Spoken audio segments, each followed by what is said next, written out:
We're going to call the Finance Committee meeting to order. Present are council members Floyd, Frazier, Cost, Bub, and Marmee. First item on the agenda is a request for appropriation in the amount of $500. Good evening. This appropriation is coming out of the intra-government fund and not out of the general fund. We had a business that decided to randomly use a JED Z1 form to file their Newark tax return, and the only way to get the money from the JED Z1 to Newark is to refund it. Motion. Second. Motion by Floyd, second by Bub. Questions or discussion? Seeing none, all those in favor signify by saying aye. Aye. Those opposed, motion passes 5-0.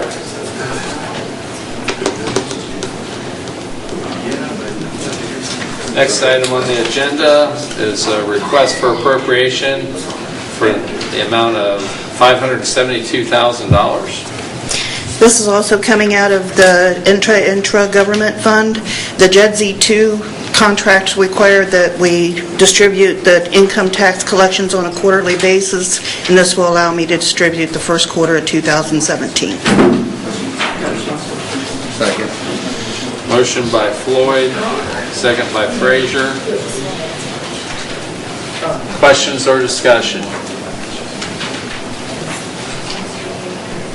Seeing none, all those in favor signify by saying aye. Aye. Those opposed?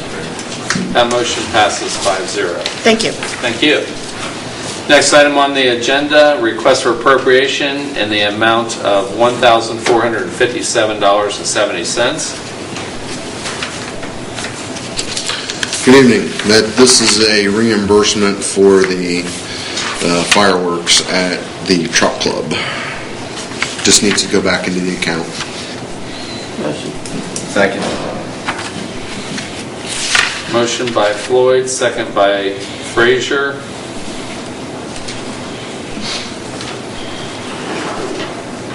Reimbursement from who? From? I assume the truck club. Okay.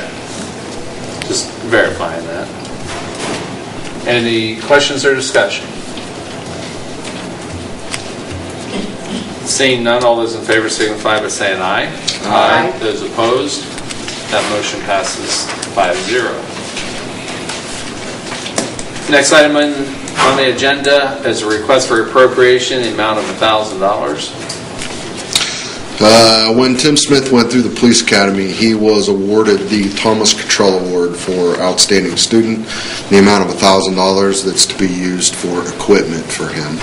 So we'd like that placed into a line item so that he could avail himself of that money, or the department could, and save itself money by using that grant award. Second. Motion by Cost, second by Floyd. It's very noteworthy. So, any further questions or discussion? Seeing none, all those in favor signify by saying aye. Aye. Those opposed, that motion passes 5-0. Next item on the agenda is a request for appropriation in the total amount of $13,800. This is money for a contractually obligated payout at termination for vacation and comp time. Second. Motion by Floyd, second by Frazier.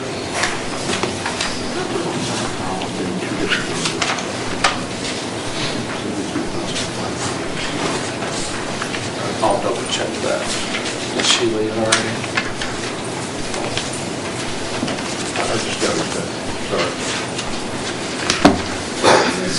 Okay. Questions or discussion on the termination? Seeing none, all those in favor signify by saying aye. Aye. Those opposed? The motion passes 5-0. Thank you. Did Sue already leave? I don't know that she left. She might be next door on the other floor. Okay. Because we might have incorrect amount we need to correct. Thank you. Yeah, that's where it would be. Right. All right, the next item on the agenda is a request for appropriation in the amount of $197,396.43. These are two items. The item for $173,000 is for reimbursement for a project on Log Pond Run. The Muskegon Water Conservancy District gave us a grant to do that work, but we had to pay the contractor, and then they reimbursed us for that money. And so that's just putting that money back into a fund that we can use it again. And then the rest of that, the $23,000, is the remainder of the proceeds from a bond from the Garfield McKinley project that we were going to use to pay off pay one of the payments on that bond, which is what it was I believe a $2 million bond. We ended up with $23,000 left. We're going to use that money to pay the annual debt service on that, or at least portion of it, so to zero out the bonds. Motion. Second. Motion by Floyd, second by Frazier. Questions or discussion? Seeing none, all those in favor signify by saying aye. Aye. Those opposed, motion passes 5-0. It was two different pieces. First one was 500, second one was 572. So one was from Jet 1, and the other was from Jet 2. Yep.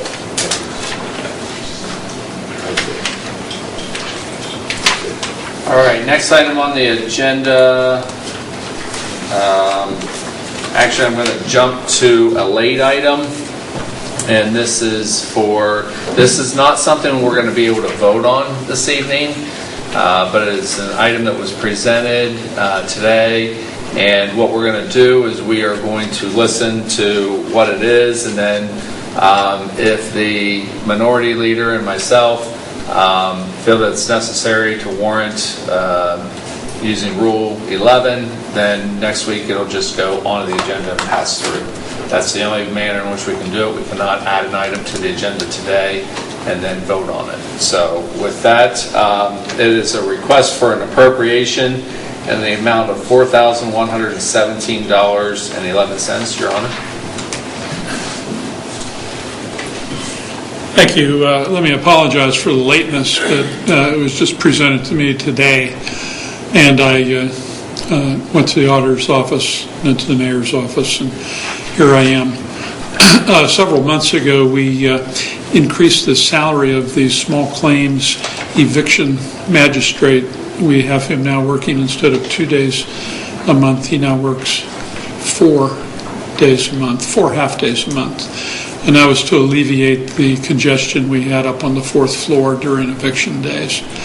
So this is for his salary. I'm told by the auditor that the account is zero right now.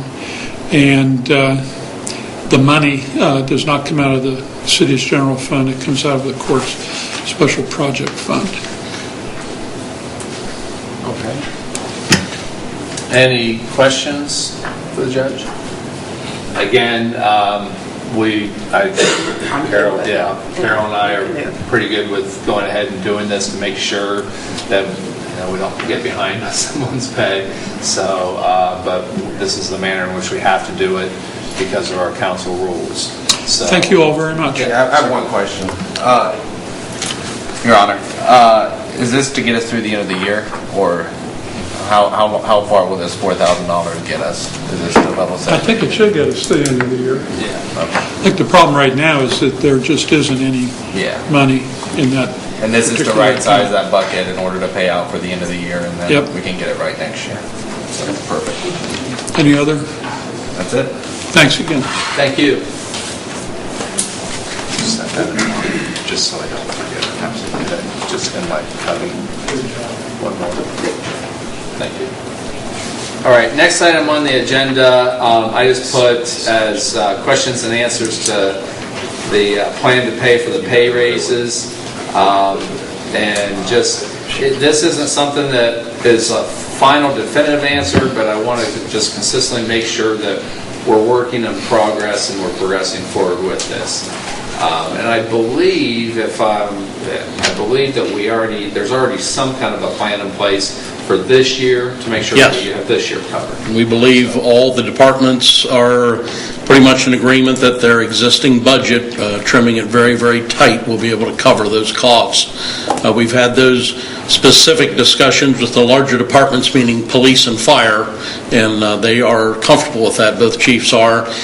We've had some vacancies through attrition and retirement, and as you know, we swore in 4 officers today, but that replaced some that were vacated the positions a few months ago. So those are some things we know are coming and some things we don't know are coming. We have termination, we have a couple different things, so that's always created efficiencies because you don't hire somebody the next day. So they seem very comfortable with that. It should be no problem this year.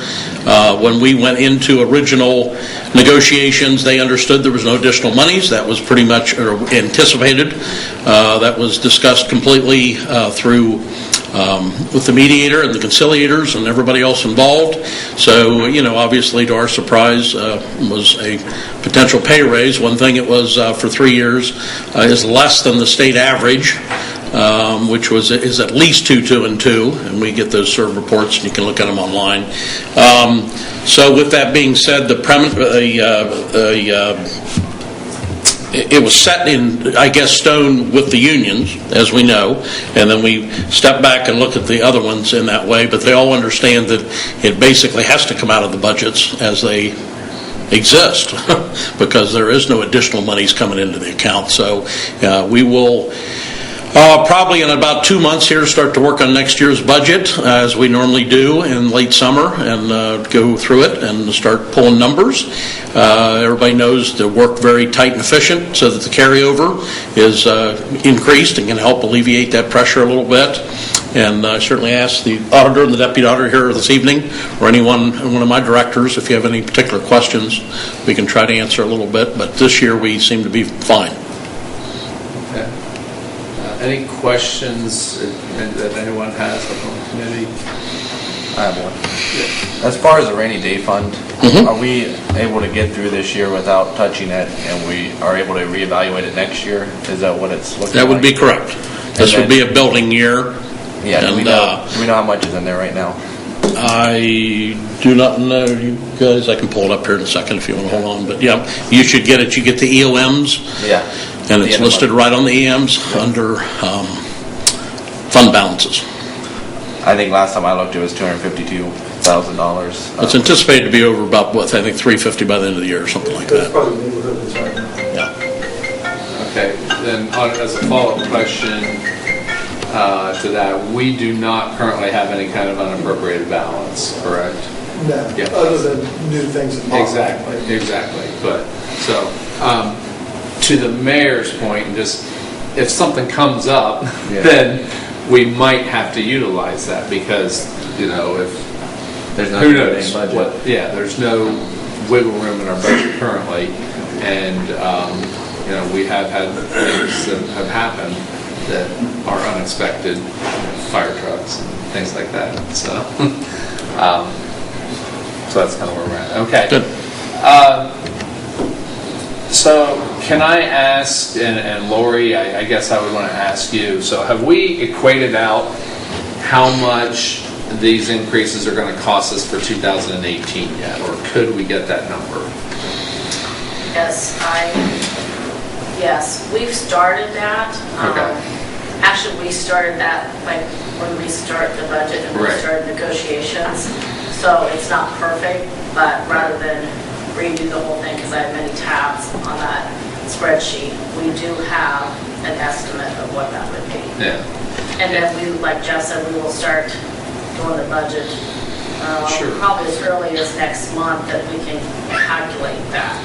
Okay. And here's my ask, and it's basically so then we can work together and have open communication. I would like to kind of keep up on this as far as letting the finance know so we can anticipate and when we're moving forward towards different things and different decisions that we have to. And I think knowing about how much that's going to be, and compared to this year, actually this year's budget, but we're going to probably pay out more than what we budgeted originally for this year because of the pay raises that impacted this year. So if we could just have some kind of number, and we're not going to hold you accountable for that specific number, we understand, yeah, because it's a moving target. And it is. It's just a snapshot in time is all it is. But it's still good to know that, and if changes do occur, then if we could be informed of that, so then we're just aware of it. And I think that the more that we can, help in this and make sure that we do know what's happening and where we need to go and some other things like that, then I think the more beneficial it'll be for the citizens of Newark, and making sure that next year's budget is something that we can really, really live with and not have to sacrifice things. Sure, I agree. The concern is always the general fund budget, and just to kind of keep that in mind as we go through contract negotiations, we do them by unions. And of course, when you get to ASME, there's the general fund, police and fire, yes, and ASME, but a fair amount of that, probably 2/3, a little more, is on the water department. So that eases that load a little bit, how it's funded. We still keep very affordable rates in the state. At least 75 out of 100 people pay more for water and wastewater in other parts of the state than Ohio and then in Newark, as you hear me say. So we always have that goal, but it's a well-run department through how it issues debt service and manages that, many things. So as a result, they can absorb some of those pay raises a little more comfortable than the general fund. The $2.4 million that we've lost about every year since a couple years ago going forward with state cutbacks has made a significant impact. And comparable cities, Springfield, Lancaster, etc., that are kind of like us are having the same issues and the same problems, and it's very challenging in many ways. Any suggestions are welcome, and good dialogue that way. There's a lot of numbers we can pull out, and I think when you sit there and kind of look at it, we had 4 pieces of legislation that came in front of this council in the last couple of weeks here related to pay raises of non-union employees. The hourly non-bargaining was the probably one that most everyone looked a little more favorable on because of that. But I want you to remember that absorbs 70% of the pay raises if you want to take those 4 pieces of legislation. Well, what let's call that 100%, what the 4 pieces cost us 70%, because that's the biggest chunk of it is the hourly non-bargaining. You have very few people in the other 3 parts. So there's a lot of numbers we can pull, and we're happy to work through that, and we'll work with that if we kind of know. Our computers are not really generated as sophisticated as the software is to just pull out a bunch of what-ifs and a lot of things. They're there to implement and work every day to day for collections and payouts. So we can work it a lot of different ways, but payroll is tough. You just don't say, this is what this costs. I mean, you got longevity and you got many other things calculated, and it's a very complex number. But we're happy to do that. And Lori and I work on that quite a bit in Steve's office, and we do quite a bit. So we're happy to give you any information you'd like. Okay? Anything else? Any other questions from anyone else on the committee or anyone else on council? Very good. I really appreciate that, updating that information, and look forward to working towards making sure that next year's budget is good. Thank you. Thank you. And with that, this meeting stands adjourned. Okay, up next will be Service Committee meeting. We'll call that meeting to order. Those present are myself, Rath, Cost, Bub, Frazier, and Floyd. Up first, discuss ordinance number 17-28, changing the zoning classification of certain real property generally described as 1281 West Main Street, Newark, Ohio, Licking County, Ohio, from that of GO, General Office Zoning District, to LB, Limited Intensity Business Zoning District. I believe Mr. Rhodes is to speak about that.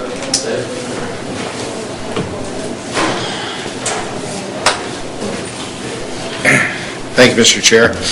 As I always say, give me an opportunity to look at this in Planning Commission. Send it to me. We'll have a public hearing in Planning Commission. We'll hear what their intent is. At that point, I'll go out and take a look at it. I'll get some input from our engineer, and we'll make a decision whether or not we agree with the applicants want to change it or not. Okay. Do I hear a motion to send this on to the planning commission? Motion by Bub, Second. seconded by Frazier. All those in favor of sending this on to the planning commission before it comes back to council, signify by saying aye. Aye. All those opposed, same sign. That goes 5-0. Thank you. Thank you, Mr. Rhodes.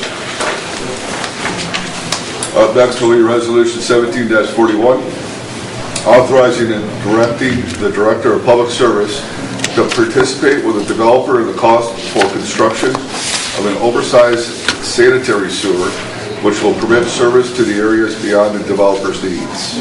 Mr. Moorhead. Yes, sir. Thank you. Well, it's been a while since we've had a piece of legislation like this, but development's picking up in town, and I think that's a good sign. So Ted and Greg Angeletti own property adjacent to Mount Vernon Road at Gregory Park, and they would like to extend sanitary sewer up there. We've been in discussions with them. They agree to oversize their sanitary sewer through their development area in order for us to be able to serve areas beyond just there at Gregory Park.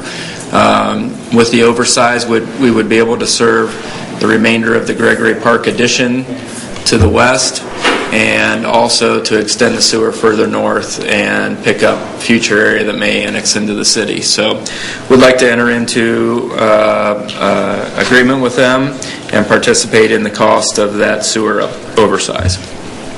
What percentage are we paying versus them, or how does that work? Some background information on that. It's not a percentage, it's basically the material cost.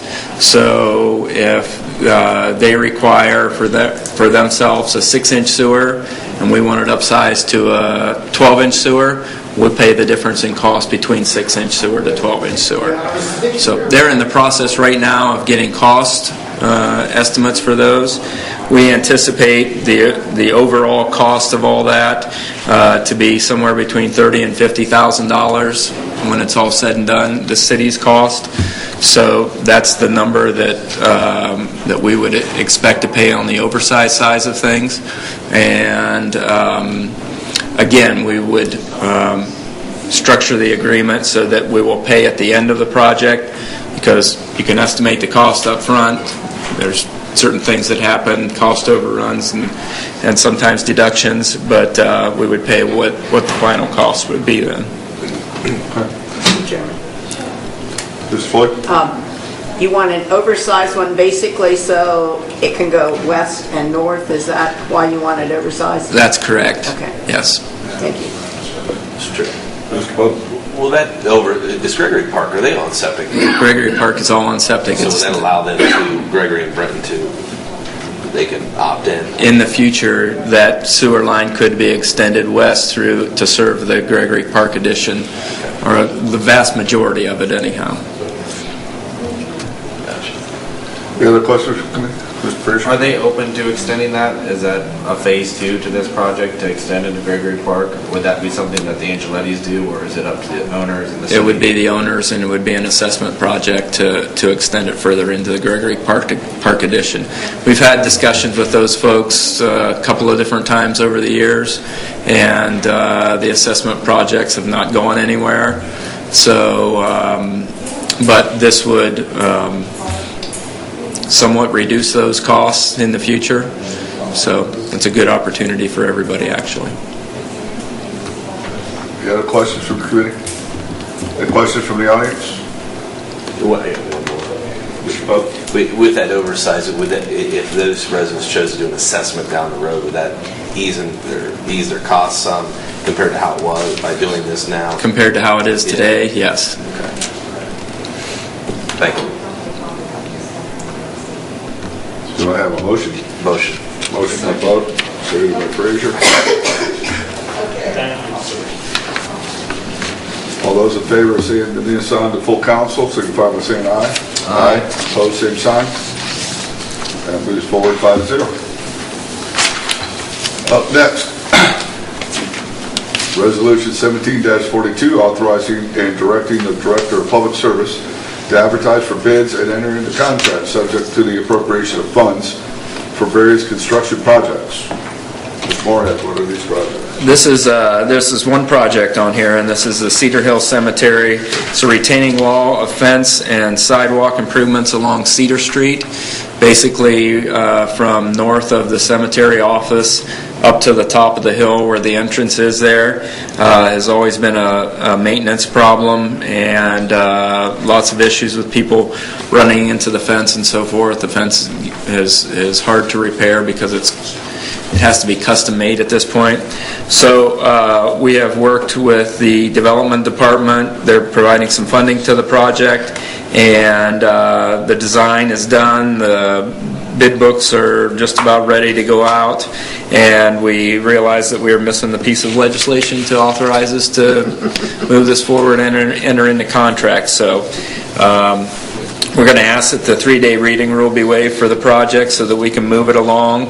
And if there's no objection tonight, I'd like to get the project advertised. However, we will not open the bids until after the legislation would be passed. So. Motion.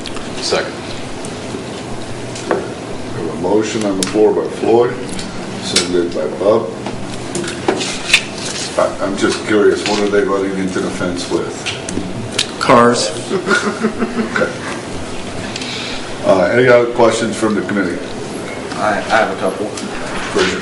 As far as the funding sources, what are all the funding sources that are going into this project? So I take it CMDB is a portion? The Community Development Block Grants? CDBG funds. I'm sorry about the acronym. I didn't mean to throw you off. Right.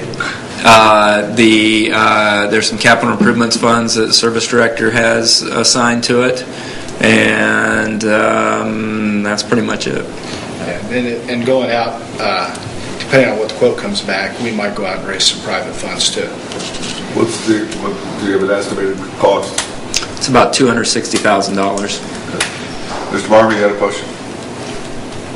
Yeah, how quickly do we have to have this? Are you going to be able to wait the 30 days, or do you need it quicker? Well, if the legislation's passed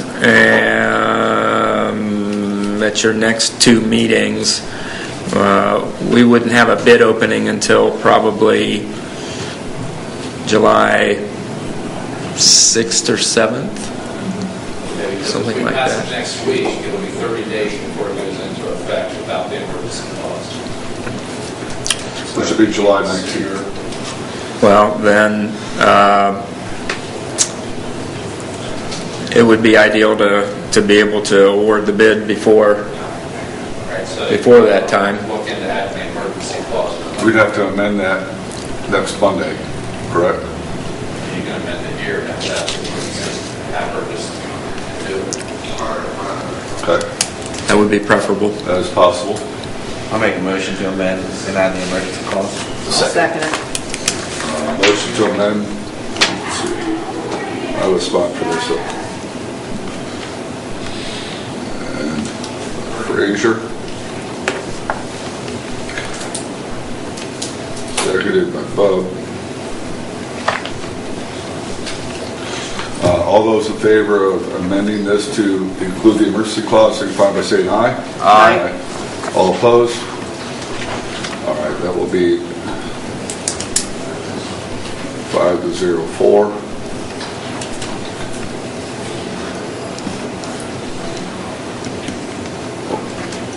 I can figure out my scratching here. Are there any other questions about this piece of legislation before we vote on it? From the committee, anybody from the audience? Seeing no other questions, all those in favor of passing this on to full council as amended, signify by saying aye. Aye. All those opposed, same sign. That passes 5-0. Thank you.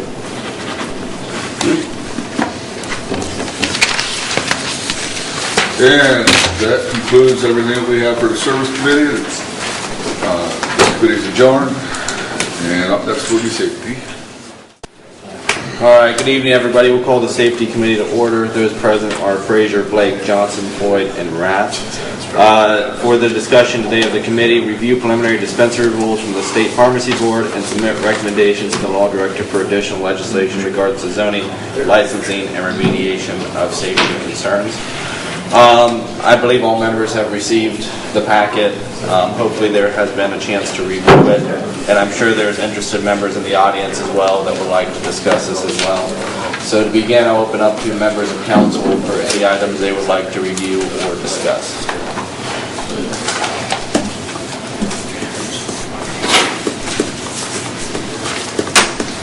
Mr. Chairman. Carol. I would just like to say, this is a massive document. You know, like I told you before the meeting, this is almost something they could teach a course on. And I guess I don't feel I understand enough of this to, at this point, make recommendations. I know some things I want and some things I don't want, but I just feel this is massive. I don't know that I'm ready to come up with some specific things at this point. Is there anything in it that you would like to review that popped out? Not at this point, but there is just so much in here in terms of everything that goes on. So, Chair? Ms. Rath. You know, Ms. Floyd mentioned that there are some things that she wants and she doesn't want. Right now, unless we have a proposal in front of us or legislation in front of us, it's rather difficult to debate arbitrarily because we really have nothing to debate. But if she has opinions on what she wants and doesn't want, I'd be interested in hearing that. I also have some opinions of what I think I want, what I think I don't want. And I say I think because I want to hear the debate. I want to delve into this further. But I think if we're going to do this, let's initiate a discussion and work towards a piece of legislation that we could actually bite into and tear apart or not. Okay. Just my own humble suggestion. So what I'm going to approach the law director. Oh, Mr. Marmy. Let's not make it unilateral. Yeah, I'm not trying to. Yes, if you're kind of asking for input, I'll just share a general philosophy that I'm thinking right now. Now, I don't want anybody to think that I'm dead set on this because I could be convinced otherwise is what my point is. But just thinking off the top of my head and thinking for the citizens of Newark, really the whole concept of this was to make it available for the city of Newark, for those citizens in our community and around Licking County since we're the county hub. So in my opinion, if availability means we need one, I think that we start with one, and we should limit it to one. And then we talk about the zoning. I think some of the ideas before of it being in a business corridor, not around residential, I think the state already has the criteria of schools and churches and things like that are already going to constrict some of that. But I think we need to work on focusing it so we know a specific area in which we want to maintain it. A business type corridor and something, we might want to keep it out of the downtown area. We might want to make sure that it's located in an area like Mr. Frazier indicated that safety services and first responders can get to very quickly.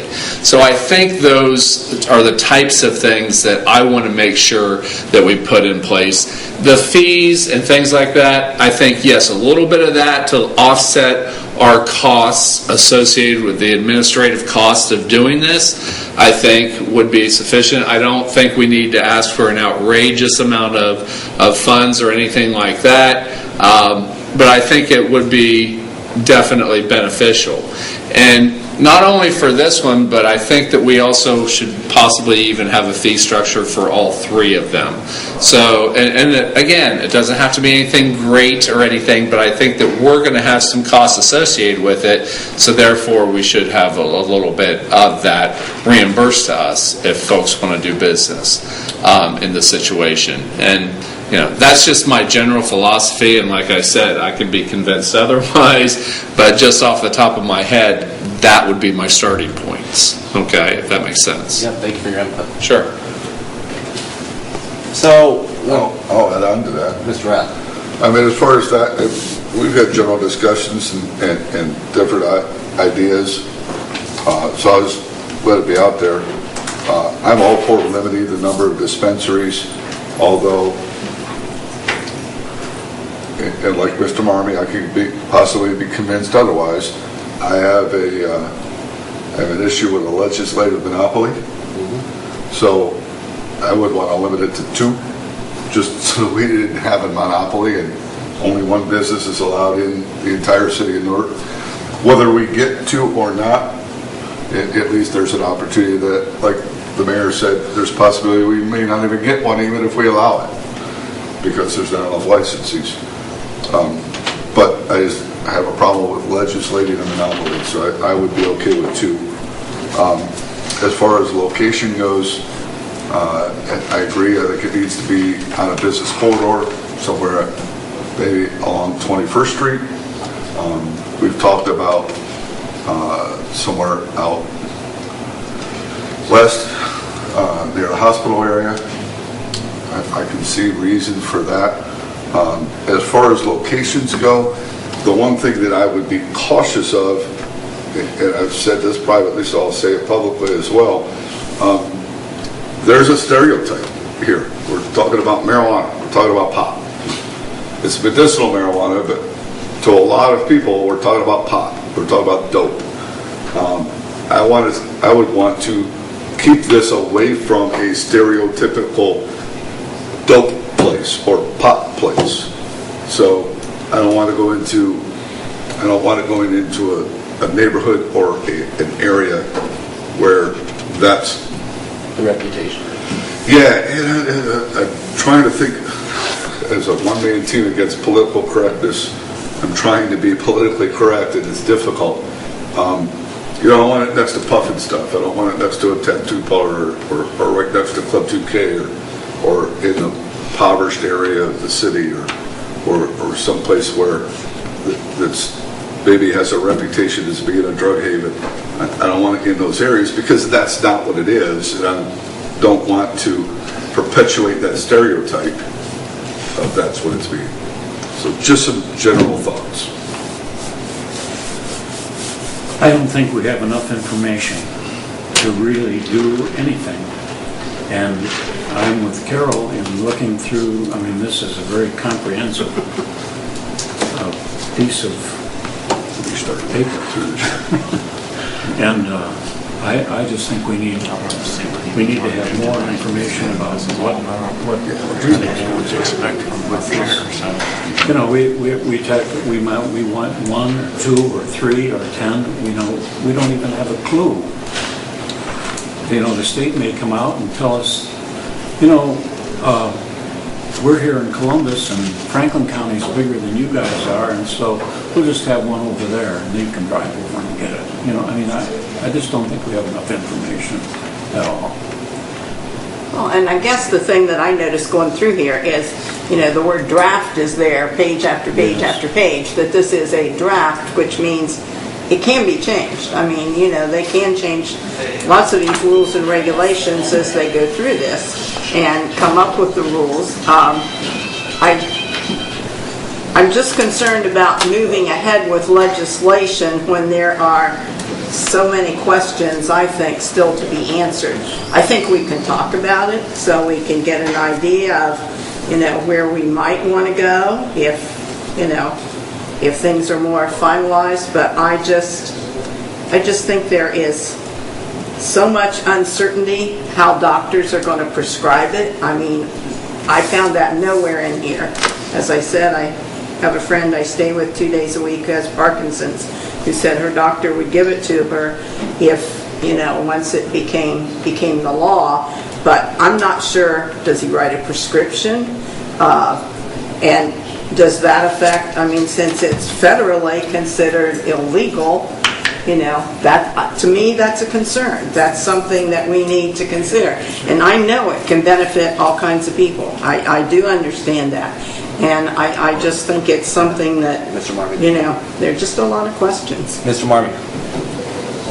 Yes, I guess I'm going to respectfully disagree with, not with holding back, because for one thing, 2 of the 3 pieces are already in place, and we need to make sure that we're doing something relatively quickly with those 2 pieces, because the applications are going out. So we have to proceed forward with that. Do we have to have everything set in stone for the retail? No, we do not.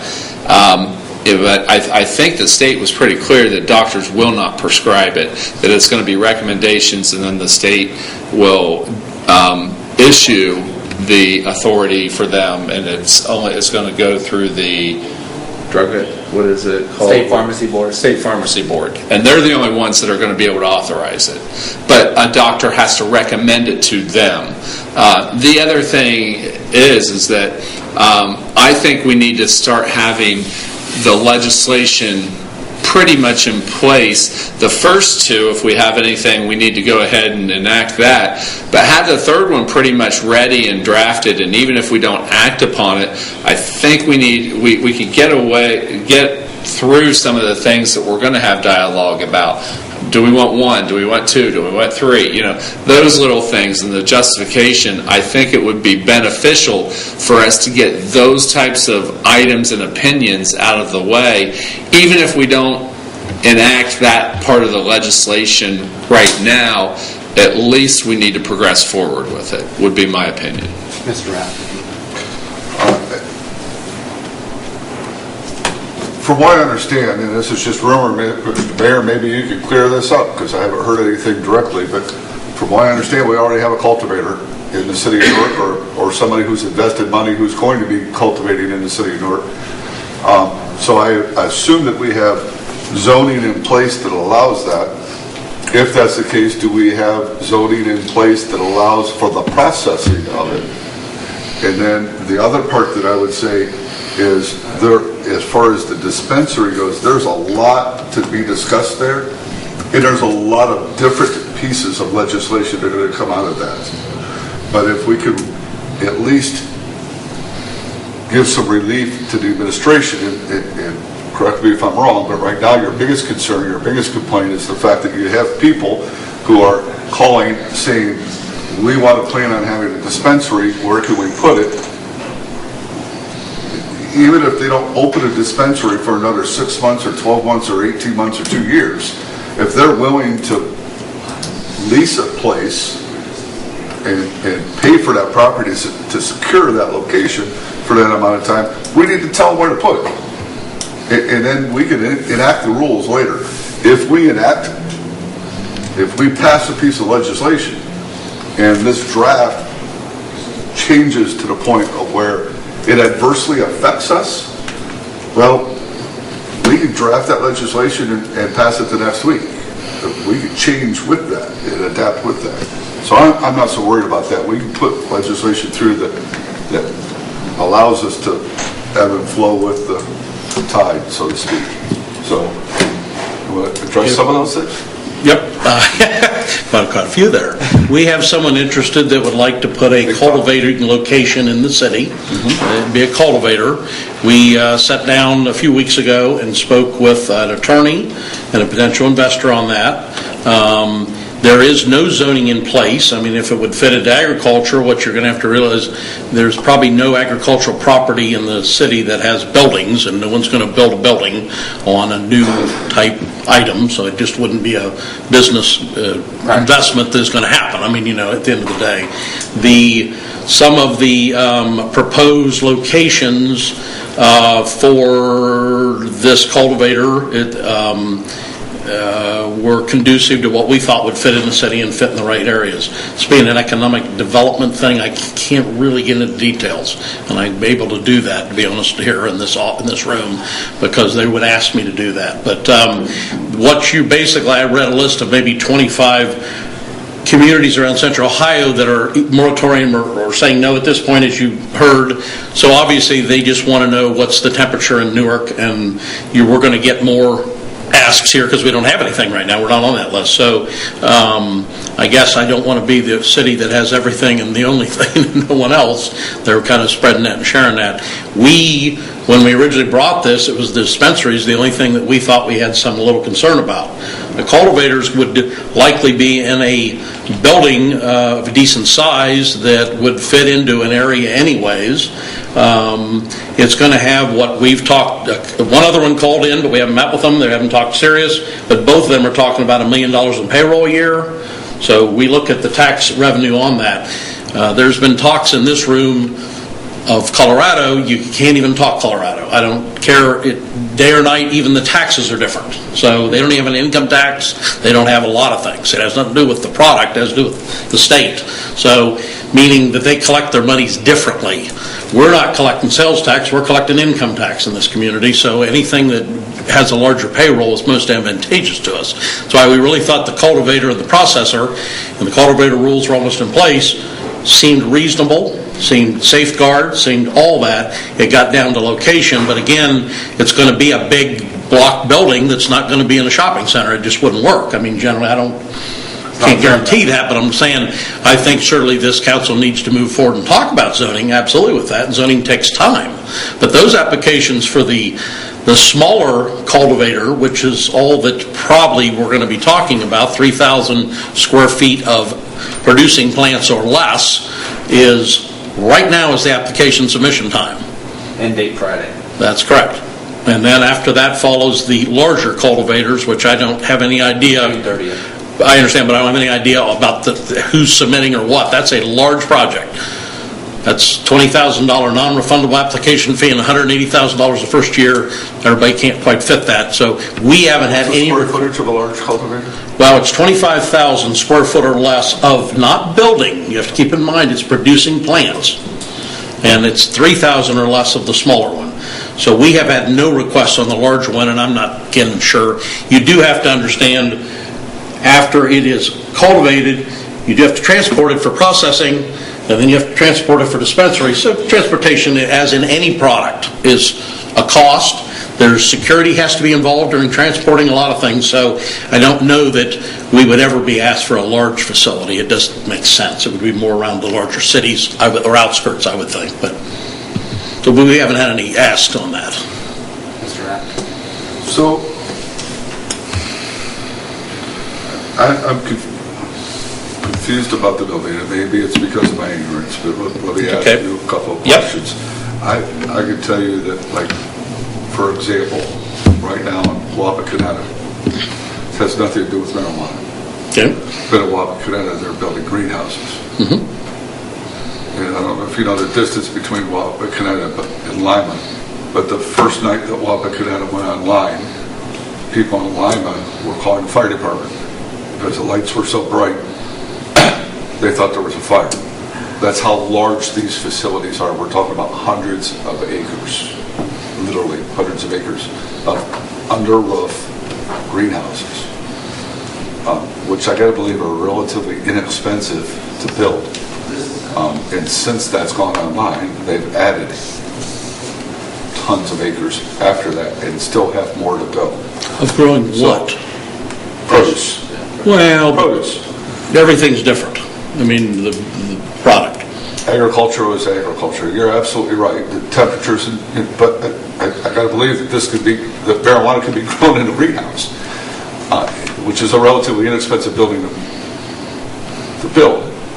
And if you're doing that, and you're only talking about 3,000 square feet, which is not that much, it doesn't seem unrealistic to me that somebody would build that. Is that something that's legally prohibited? Or, I mean... I can't answer that because they didn't discuss that, but I don't think it would provide the security that they're required to provide. Cultivators are required by state law through the ordinance to provide security. You may be talking about the Quonset huts out of the Visqueen, and they use a multitude of things to grow plants under in off-growing months. Yeah, this is not Visqueen, not by any stretch of the imagination. But they're also not paying tens of thousands to the state for application fees and licensing, so I'm just saying that's a business proposition. I don't think at the end of the day they're going to build a building, but that we haven't had that proposal to us, and I'll just leave it at that. That's the facts of it. We haven't had anybody say, where do you have agriculture ground, we'd like to build a building and do it that way. Because you would have to put in a parking lot, you have to put in a fence around it. There's a whole lot of parts and pieces to that in a city. Agricultural land within the city limits is a little different than agriculture outside of city limits. I guess the point that I'm trying to make is, even though we haven't had any inquiries today, I would be very hesitant to rule that out.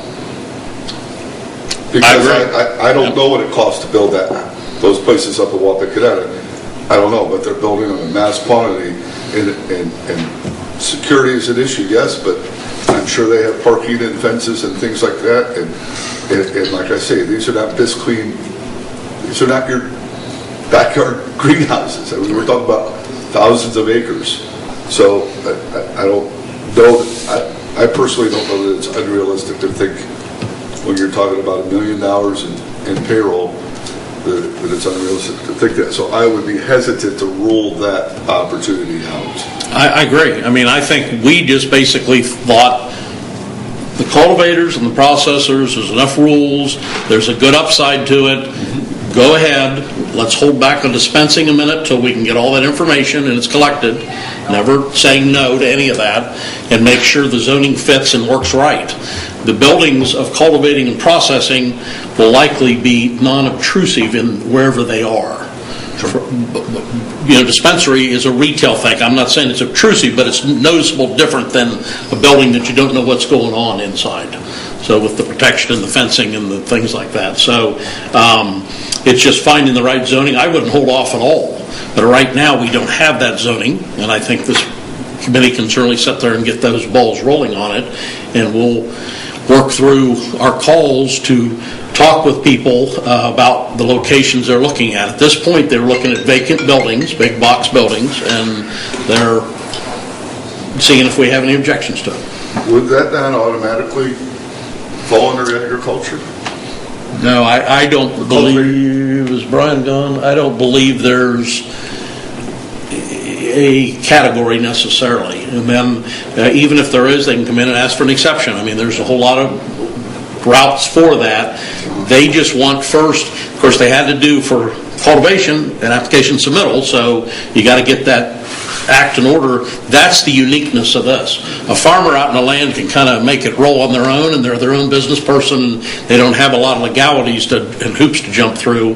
This is quite different.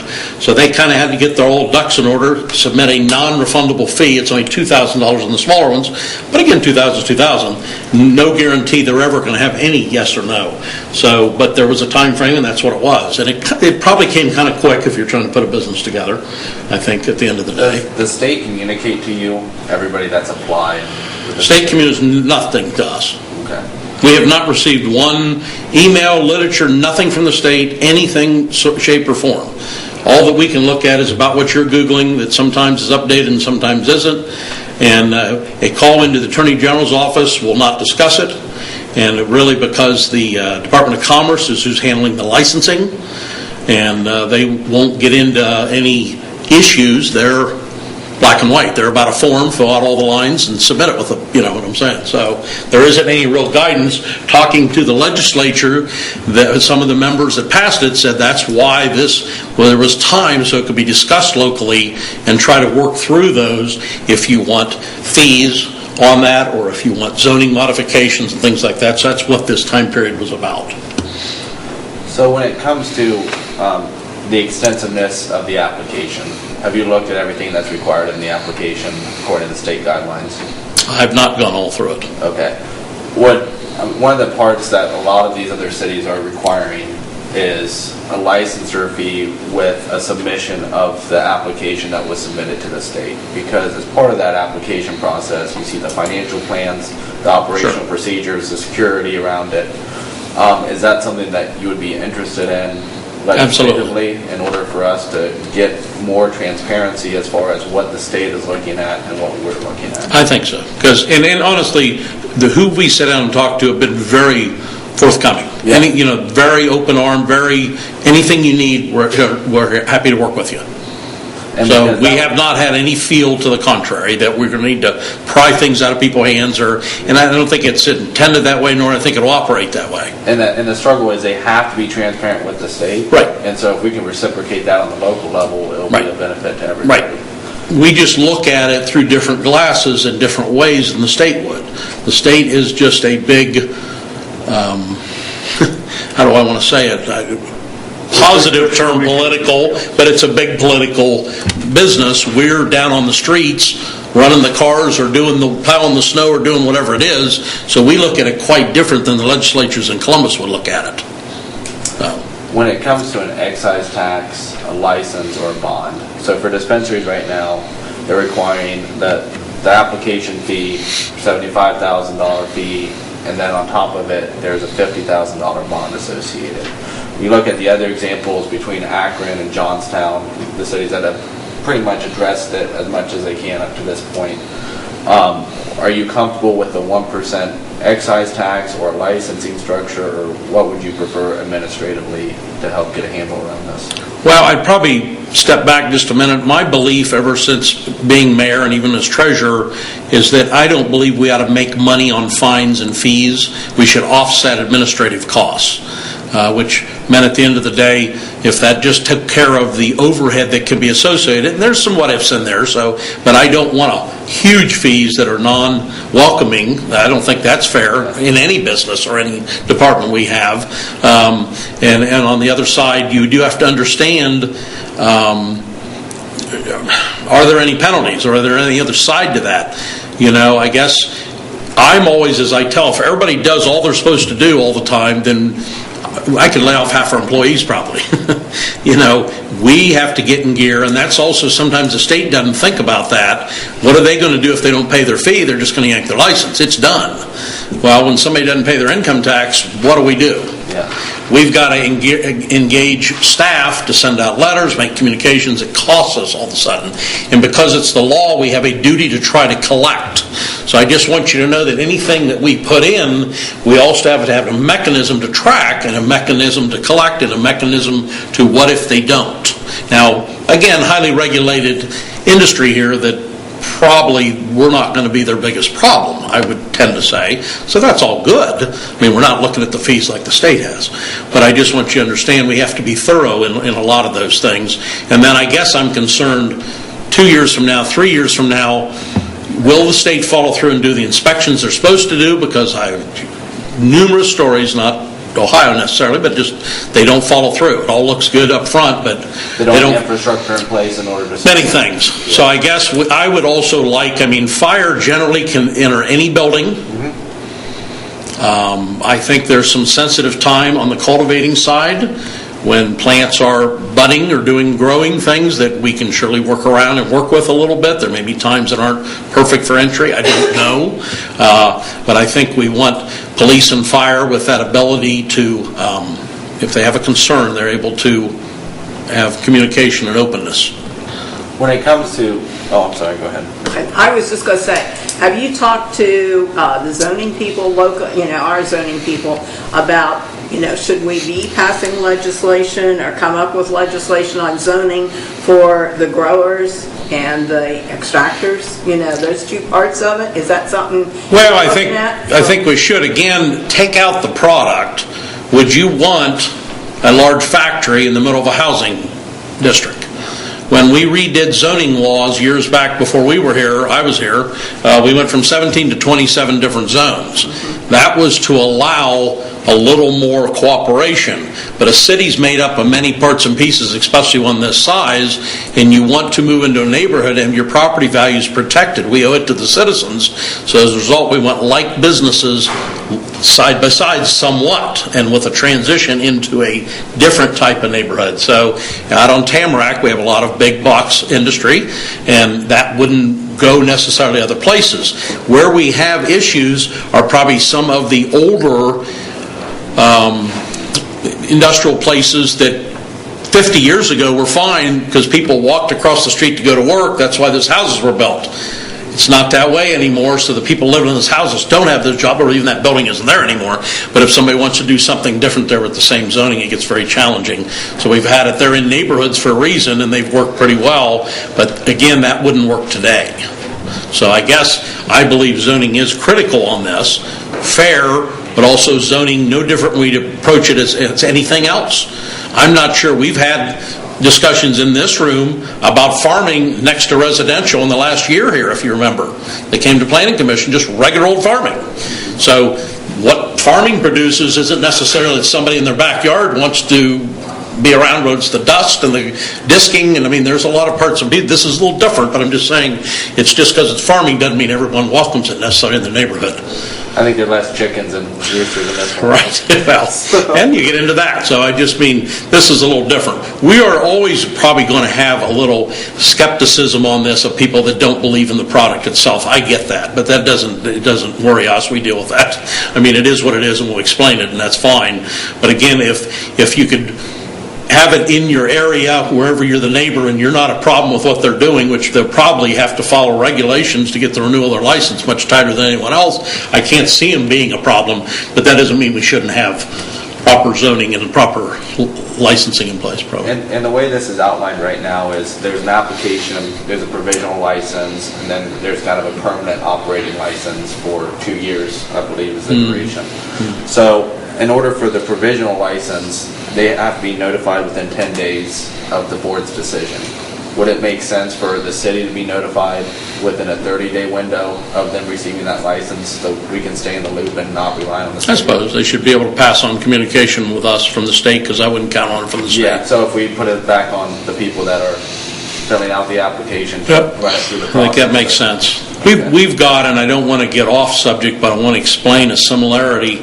When you pay business taxes by the Ohio Business Gateway now, there's a new rule trying to be put in place by the state that all those returns go right to the state, and they're going to take a 1% fee.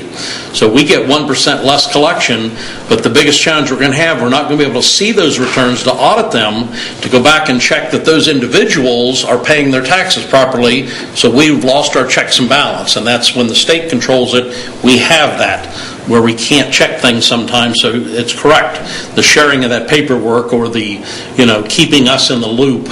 And I can't imagine, again, who we've talked with is who we'd like to do business with, meaning that type. They're fine for that. They have no problems. They want a community that's open-armed and welcome them in, from cultivators, what I'm talking right now. And so they'd be happy to do anything that we'd like them to do, and I think if we put a punch list together of that and think about that, that's all good stuff. Yes, ma'am.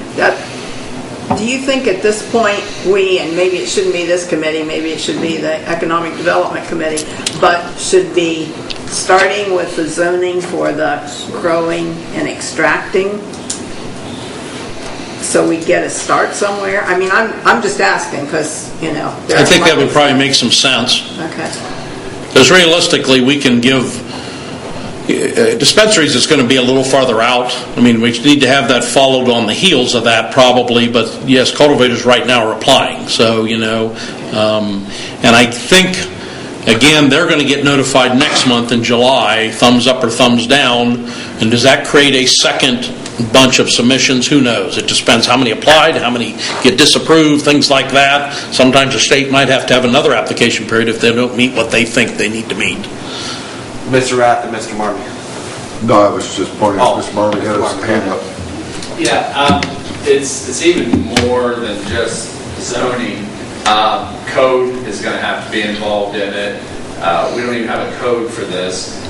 Is it agricultural? Is it manufacturing? We have to make sure that we incorporate language into code and into our zoning that will cover this, so it's clearly defined what these businesses are. And because really, unlike the mayor, what is it?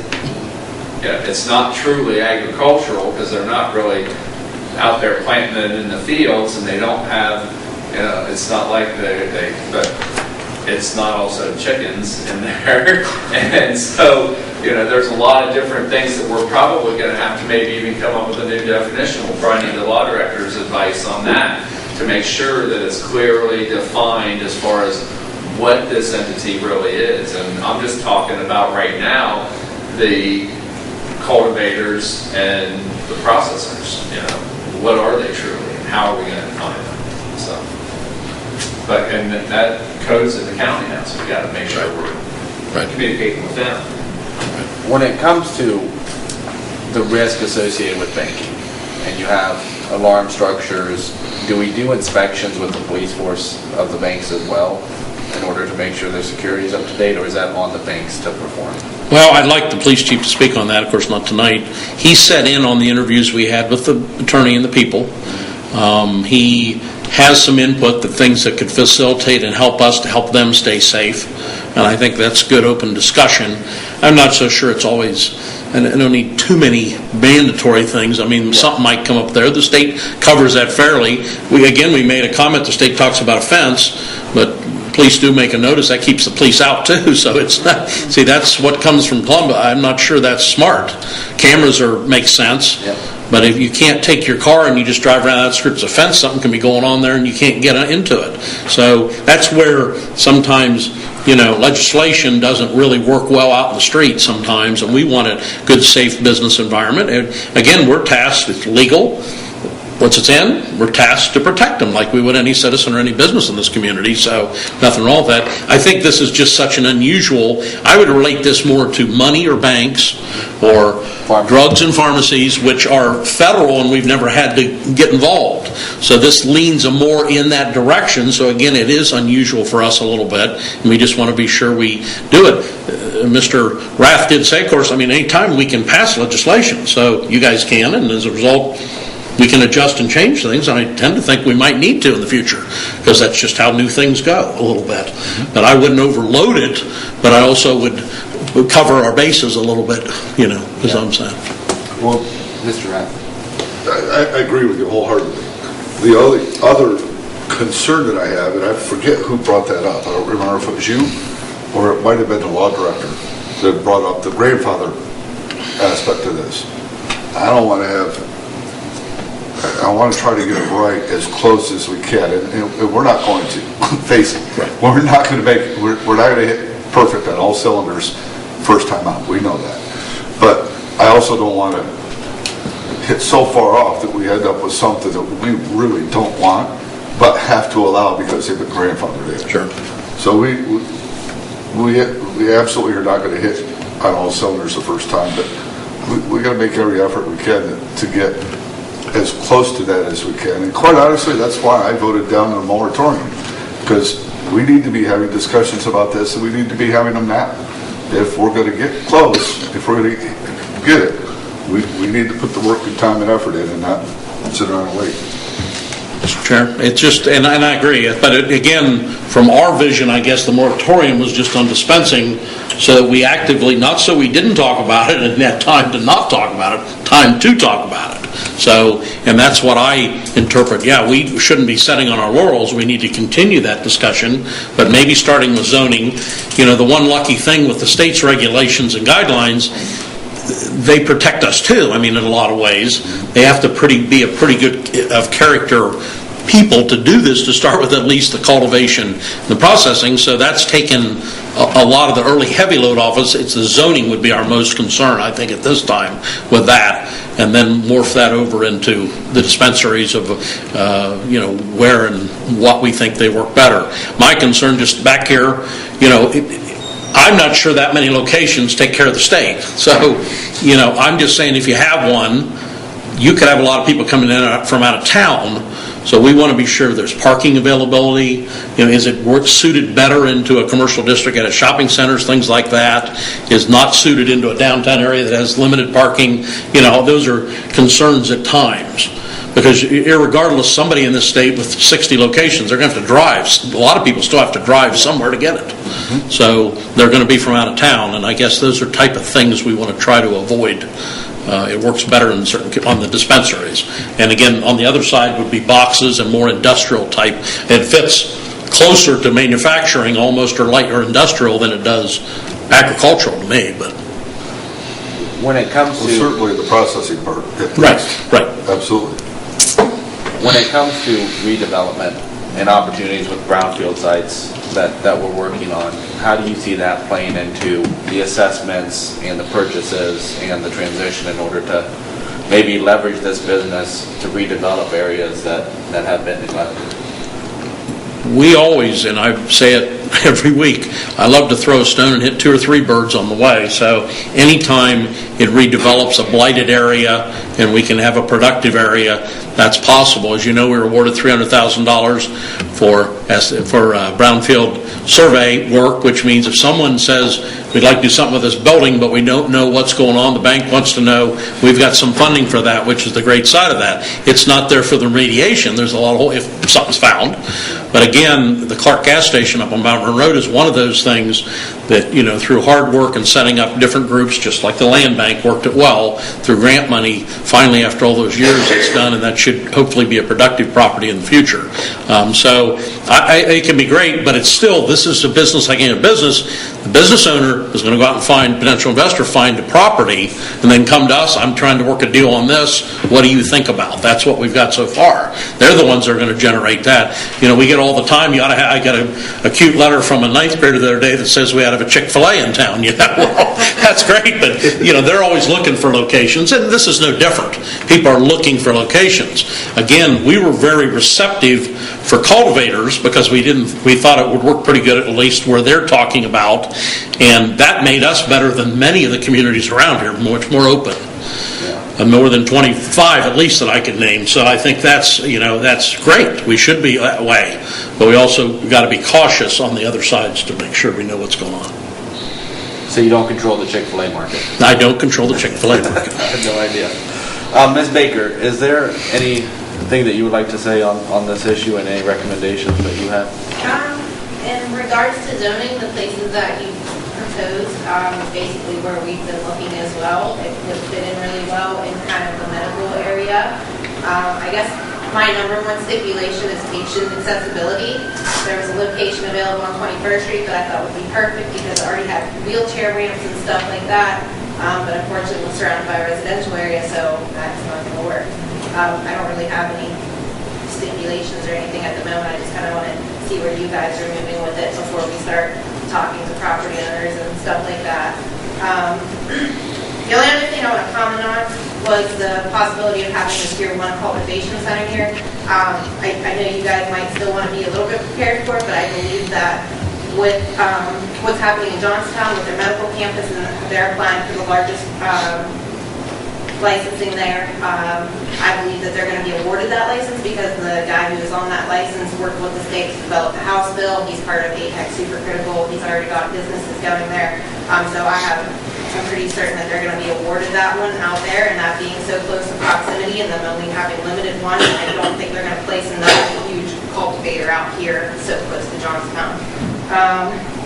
So excuse me, you tend to think there's a little bit of a disbursement theory because it's not mandated or saying they're doing that, but they understand the importance of that. Where people are looking. That makes sense, and then sure. go from there, but yeah, I think they're going to be dispersing it.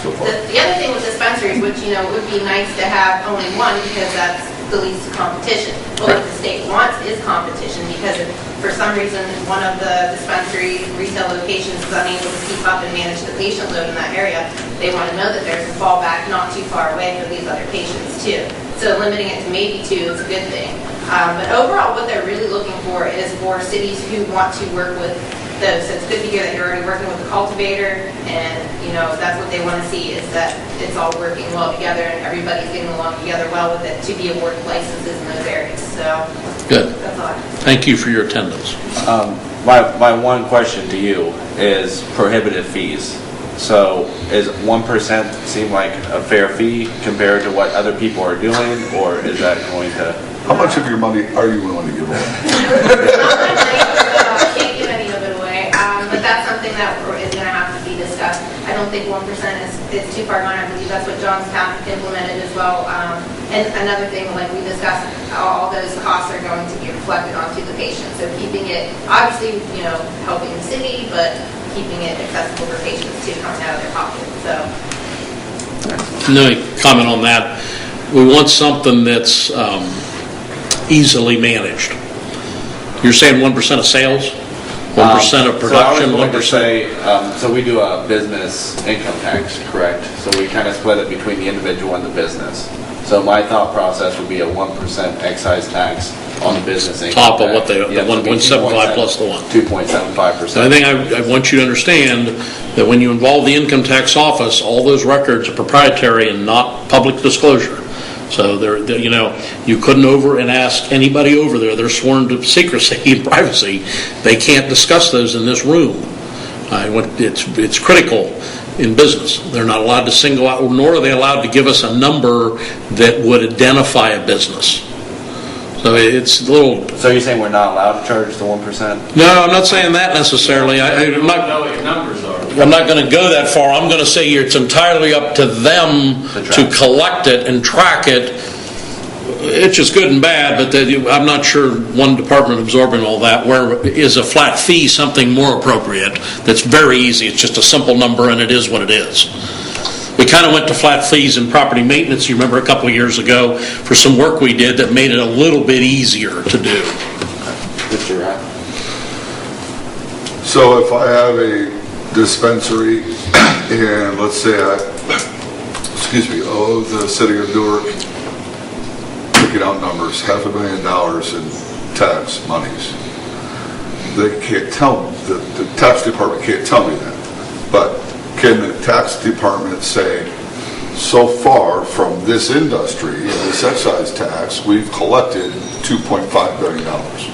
They as long as they don't disclose who it's from. Well, but if there's only one business, they're telling you that. That's what I'm saying. It's very. They tell us a collected amount, not an owed amount? But if there's only one business, that collected is that business. But it's not necessarily the owed amount. If they owe us they can't give you any information. They can't give you any information about the business whatsoever. You understand what I'm not asking. I understand it. Yeah, I'm saying. I'm not trying to skirt around it. If you wanted to know how much was collected from cultivators, and we only have one cultivator, then she's telling you that business of that cultivator. Yeah. It's all the same, and she can't do that. Okay. So that's, if you follow me there. The bottom line is, if we tie it to a percentage of their income or anything like that, there's restrictions on gaining information. Where a flat fee, we know everybody has to pay a certain amount. We know we can say, yeah, they paid us that. It does not tie it to their taxes and their income revenue, because that's proprietary information. You have to maintain the proprietary information.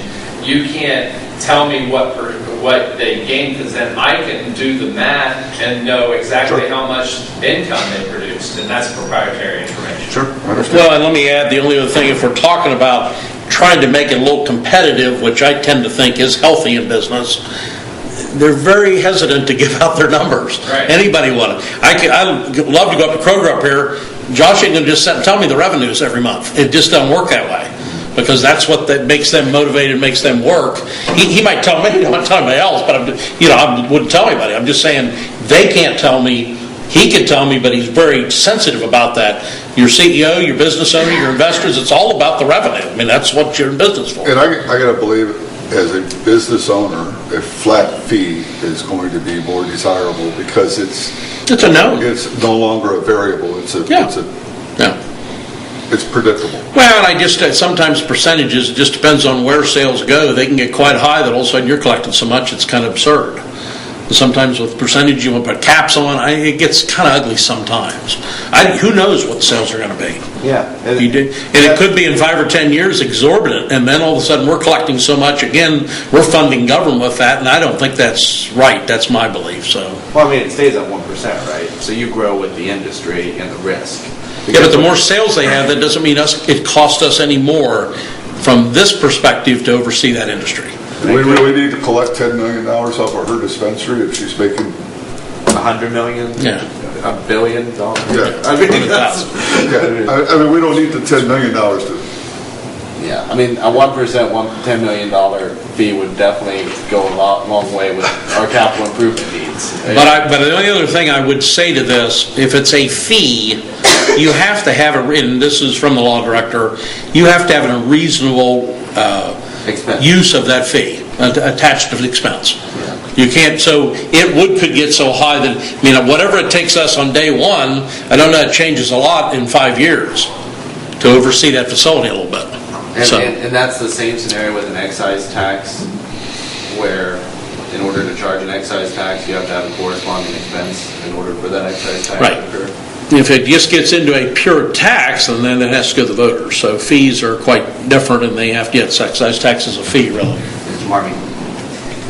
I guess I'm just going to play a little bit of devil's advocate with your $10 million. Even if I generate $10 million in sales, that doesn't mean that that's what my revenue is, because it costs me $5 million or maybe even more to purchase the product that I'm selling, and to pay for those transportation costs, and to pay for the employees, and then, I made a little bit more money this year, so I'm going to remodel the building so it doesn't show like I made much of a profit this year. So you can have the one end, but you also could have the other end where they show zero income because they've done things To write or revenue to write it off. So I think that's another reason why you might want a flat fee, because we can budget then, we know how much we're getting. So It could be a double-edged sword. exactly. The only concern I would have with a flat fee, and I'm okay with that, just being sympathetic to the business owners. If you give them a flat fee, for example, if it's, Lisa here, starting up a dispensary, I know there's licensing fees, and I know we're going to have fees, and then there's a flat fee on top of that, and I don't want it to be cost prohibitive that they can't even start a business. So if there is a flat fee, I don't know, maybe we can make the first year payment quarterly, and then every year after that payable at the beginning of the year. But at least that gives them an opportunity to disperse that fee out over a period of time, so that they could actually have an opportunity to make money and get up and running. Well, it would seem to me to have it due when they pay their other licensing fees and when they renew. So it just something. Yeah. We don't, again, have extra staff to just all of a sudden do a whole lot of new stuff monthly and different things. So whenever they renew, they're going to be paying, I believe, $20,000 at the smaller tier for a year. And so they write one more check. In order to limit the impact on the income tax department, or the service department, whoever collects fees, is there a schedule right now where we say, hey, this is a date where we collect fees, or? We've talked about this, and I'm not going to throw anybody out to the wolves, but it may be a safety department type function instead. Okay. That would keep it a little more focused on what it is. It's not an income tax. It's not a lot of things. They're collecting, for the JED and the JED-Z, and now JED-Z2 has Amazon, so all of a sudden there's additional work there in an exponential form. So there's a whole lot of different parts in that department, and balancing it out. I'm most concerned safety to the community and safety to those business owners, that they're protected properly. And if the safety department has the overall control of that, we do. For instance, taxi cab licensing comes through safety. Yeah. So I have to sign it, Steve has to sign each one of those licenses that are renewed every year for the drivers. So I see it more fitting that model to me, and then it keeps us up to date on those too a little bit as they're occurring. If we're going to do that, then I'll stick my neck out here right away and say this needs to be at an annual date, not a calendar, not a 12-month year. And I go back to thinking about the dog licenses. We don't want, even though we're only probably talking about one or two, we don't want multiple months where we're collecting fees.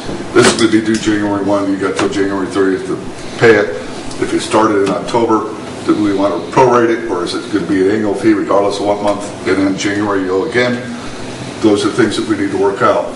But and it doesn't have to be January 1, but it has to be the same date for every single business in the city, not a moving target. That's incredibly inefficient. Excuse me. It seems to me that we need to start with zoning for the cultivators and for the processors. And we're talking an awful lot of hypotheticals here, and it seems to me that that's someplace to start. And in the process, we can spend more time with this document and, see where we go from there, and by then, hopefully, the state will come through with some of their rules and regulations, and then it seems to me that we can go on to those issues. So frequently, when it comes to Mark Fraser writing legislation, I do it in a box, and that's the model that I'm trying to change, and trying to see what the input is in order to write the right legislation that everybody can get on board with, instead of me having to sit up here and debate everybody. And so I appreciate the time and the effort that everybody's put into this, and I'm going to email out some recommendations that I've seen. I won't move forward with any legislation until I receive feedback from everybody, but I want to make sure that we're all on board with what's best for our community.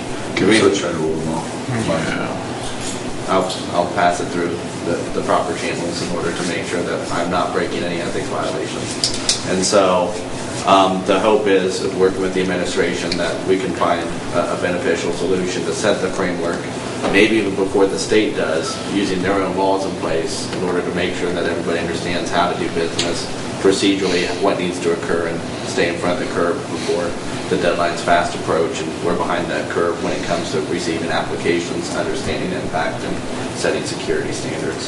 So the only comment I'd have with that is that we don't want to reinvent the wheel, that we're kind of inventing the wheel because it's a new model. But I think good dialogue with surrounding communities that are Johnstown, etc. I think we tend and try to line it up. If we're talking a date, maybe it's the date of the renewal, again, their annual license or biannual with the state. Let's make it simple for them. Let's make it simple for us. And let's also, sometimes when we talk about rules and regulations, we talk, how's it done in Heath?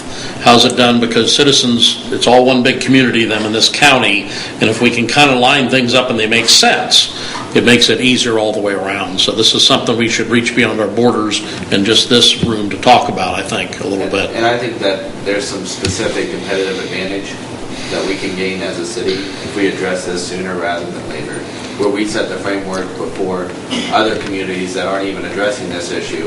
Right. We can actually address and have some resolution. The somewhat complication, again, it's not every state's legal, but surely it is in this state. So it's not unrealistic in a few years that somebody moves an operation from one city to another in this county, and if we had some similar rules, it would be advantageous to them. So, it makes it simpler. So I know you said there's 25 cities that have enacted a prohibition of moratorium. There's a heck of a lot more cities in the state of Ohio than 25. So there's got to be other municipalities out there that are discussing this, that are going through the same debate we are. Johnstown probably ahead of the curve of almost anybody, at least that I've heard of, that we can certainly get some feedback from. But I think it's mostly central Ohio cities.